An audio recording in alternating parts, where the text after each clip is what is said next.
morning. Today we're going to start with a little bit of a different format because we're just taking too much time doing all of the editing and everything on these stories, and we're not able to get them out so that you guys can play along with us. So today it's about 8 o'clock in the morning and we woke up to a beautiful day, our last morning at this wonderful little harbor on St Bart. But it's an adventure-filled day because we are leaving. We have to go check out of St Bart's and do a little bit of errands. We're going to go to the patisserie and we're going to grab another swimsuit because I like the one I got there earlier this week, and then we're going to go to St Kitts. So we're going to do this morning update, and then at the end of the day we're going to do a more kind of live update so that we can see what happened versus what our plan was. So our plan this morning is to get up and out, get started. Hi. And then we'll get to the anchorage. Remember, the anchorage is super rolly and crowded, so that's going to be an adventure. And we're going to do some errands, and then we're going to head out. So we'll have lots to do today, and we're looking forward to sharing it. Have a great day.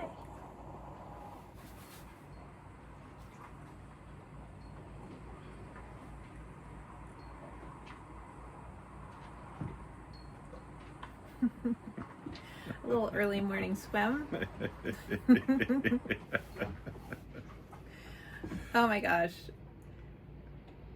It's so funny to watch as we're leaving places because it takes a long time, but it's kind of nice to be able to see all those boats that we go by. Oh, and that's the harbor in the distance in Gustavia. And then we're going in, past that great yacht. We've got a tender with a helicopter pad on our right, and bib, and a big eagle, and it's like Scout, but isn't Scout. So many beautiful, beautiful boats. Love boat names.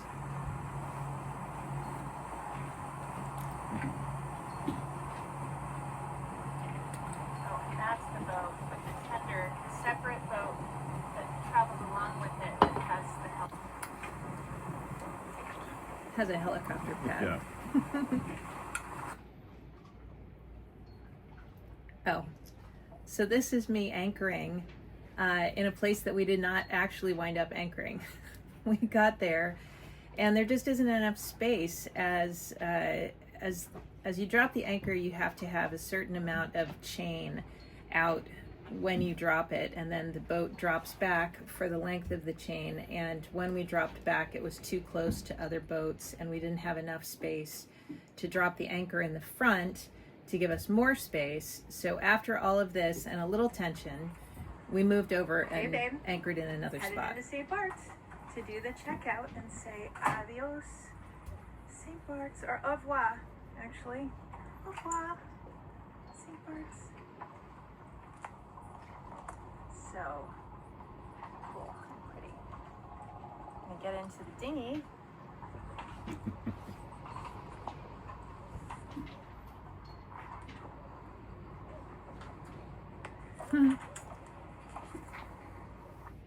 Milo's all locked in safe and tight. And our dinghy is the car that we take across the water to get to a dock to do all of our errands. And today, actually, it's going to take all of our laundry and do other stuff, but it's so fun. What did you see? I'm just seeing it for the first time, so it's a little hard to comment this quickly. To have to come to check out of a country. Downtown Gustavia. Yeah, it was really pretty. It's definitely, or in my opinion, the most developed of all the island towns. Certainly from a high-end shopping standpoint. This is me getting lost in Gustavia looking for the boutique where I found a good swimsuit.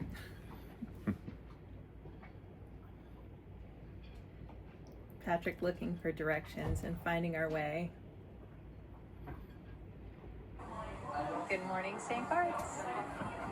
And then the obvious decision to grab brunch while we're at a French bistro. The swimsuit shop was closed. Yum.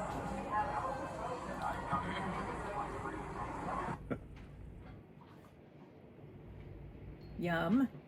A little Eggs Benedict. Oh, and if you look, you can see Captain Pat's sticker right next to Captain Pat's face on the right.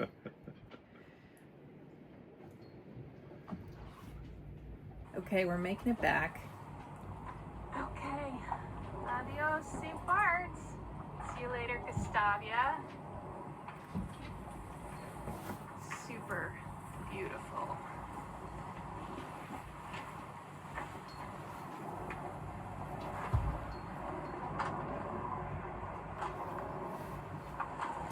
Yeah, so we set off and basically... And... Hey, Captain Pat. Well, we knew it was going to take us, what, 5 or 6 hours, and it took longer than that. 7, and it took about 8.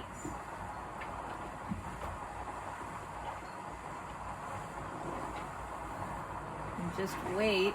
Oh, I'm going to figure out how to do that better.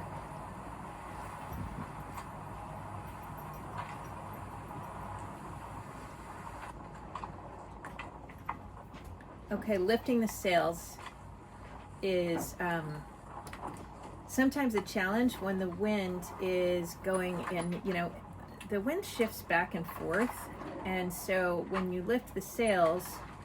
you need me to raise it? You have to make sure that Need me to raise it?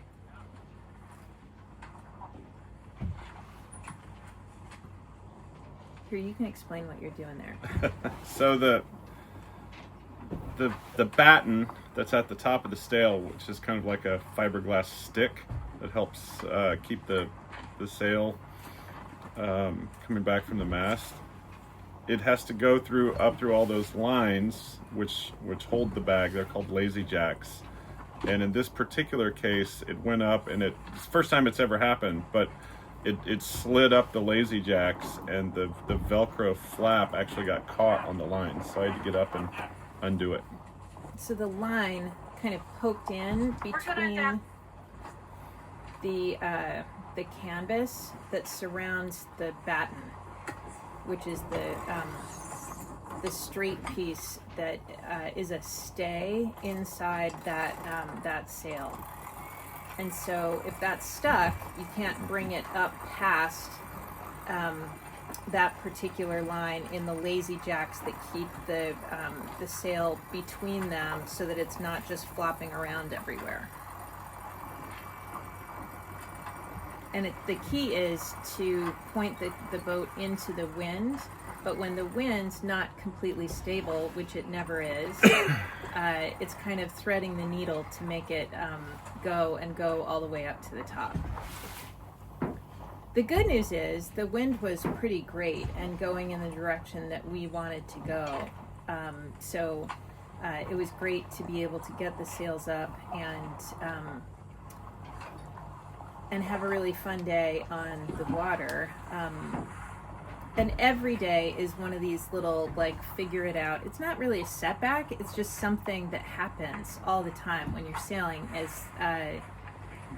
You just have to work through these little hitches and keep going. And in the meantime, you get to see neat places like the other side of St. Bart's, which is where we were right then. That is, what's the place? We were going to have dinner, but we didn't. Tuli? It's on the I think Tuli. Easternmost side, and is a beautiful resort and super fancy. We didn't wind up staying there, but it was a really cool place to go and take a look, and we enjoyed seeing the art and meeting the people there. It's a neat place, and it looks out over the eastern side to the east from the westernmost side of the island. All right. We have one. Well, almost up. Got it. Yay! The wind is shifting. Yeah, so it's a game that you have to play to keep the boat facing forward so that you're into the wind, while the wind is kind of squirrely like that, is not necessarily reliable.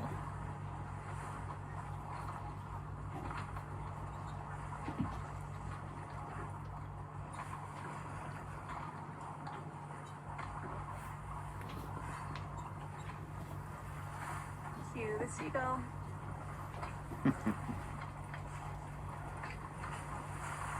Unfortunately, you just have to wait until the boat turns into the wind.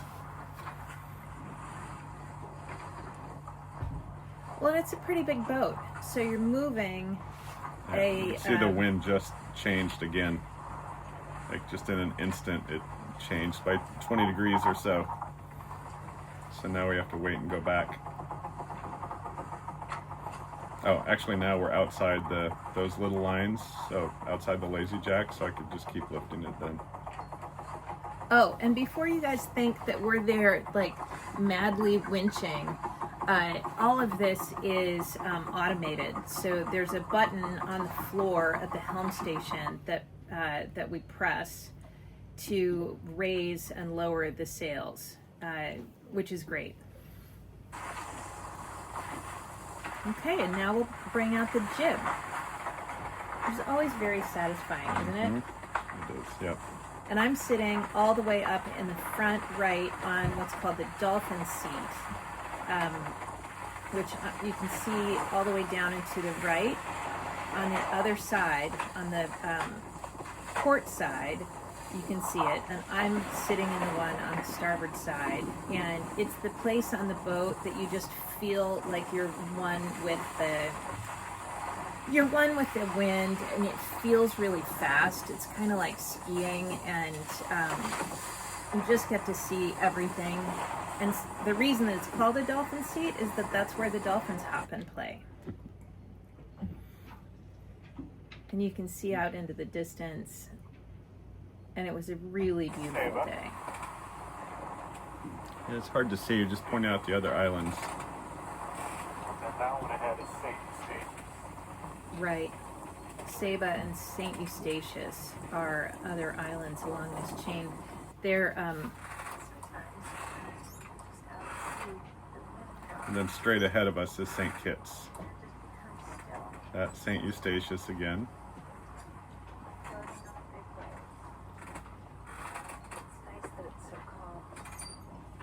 But it was a nice sail.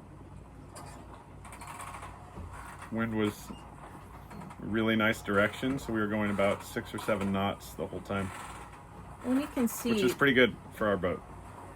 the seas are super calm. Until now. And then there's boat distress. So we are going to give the boat a tow. So this is the weirdest thing that's happened yet, for sure, on this trip. So there's a boat that's in distress and it's floating, and you can see that Sorry, I there are didn't know three if you were guys. talking. That there are 3 guys on it, but they waved their hands and flagged us down, and which is a little weird because that could be an indicator of not great things happening or not great dudes or whatever. So we had to kind of scramble and say, all right, nobody comes on our boat. But, but they were very prepared. They had Is it called Basseterre?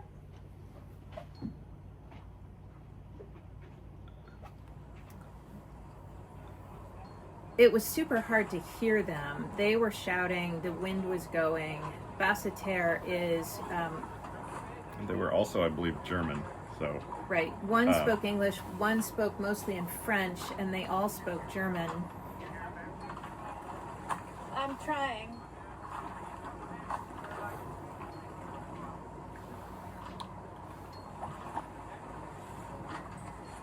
But it turns out that their rudder was Okay. not working. When was the last time you did something for the first time? Yeah, they were very prepared. They had a really long line. I can only guess it was from their anchor, a backup anchor, but it worked great. They had it, they threw it to us. So I backed in, they were able to throw it to us, we connected, and it's kind of like water skiing. You had to very slowly take up the slack and very slowly get them going. Hey, babe. When was the last time you did something for the first time? This is definitely the first time. Yeah, I've never towed a boat before. So boats Not get with real another boat. swirly when they're getting towed. Yeah, and as we were going up to it, or as we were behind it, from about at least a mile out, I was watching them, probably two miles out, and the boat was very erratic. Like it would go so that the sail was completely free, almost flapping in the wind, their jib. Their mainsail wasn't up, but their jib would flap in the wind, and then the boat would turn at almost 90 degrees and it would fill. And it just kept repeating this over and over again. So I could see Skier. from far off that something was up, or they had no idea what they were doing. But as we got there, they said that their rudder had broken, or some piece. Couldn't understand exactly what they said, but they certainly did not have control of their boat. So they asked us to tow us to the next little, not even a bay, just a little point that was protective a little bit. And we don't know why they didn't want to go further to the main bay, but that's what they wanted, so we dropped them off Turns out she's called Miami right where they wanted. Express.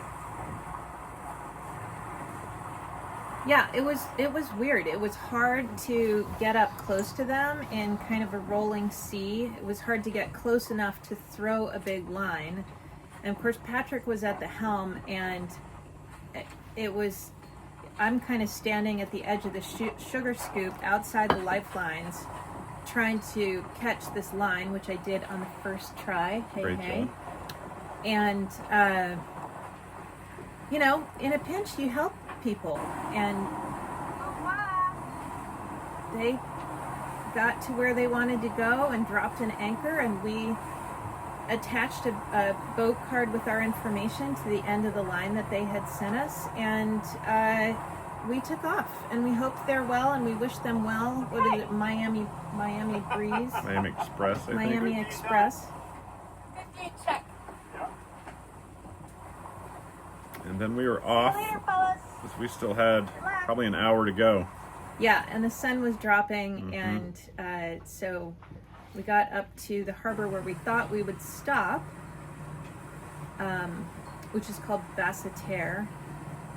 And the anchorage that's on the maps, on the guides that we use, didn't seem that great. So there were some write-ups that said it wasn't that great, and sure enough, it wasn't that great. And so kind of at the last minute, we decided that we would continue down to the next bay down that seemed a little more welcoming for sailboats. There's nothing there though, so it was stay here at this harbor and be able to go in and grab groceries and do laundry and do all the things that we needed to do, or go down to this next little natural harbor and kind of figure it out. And as you can see, the sun's dropping, and we decided to press on, and so we headed south and east and watched and went as fast as we could, and we got to our spot just as the sun was dropping. Beautiful little anchorage that we're in And right now. It is a beautiful little anchorage. You Yep. can see it now. And as you can see, there's not a whole lot going on here. There's a little you wanna take marina it for a right walk? around the corner. There's a little bitty marina. Oh, hey, Milo. I didn't even notice. Yeah, Milo Yes. came out and joined us.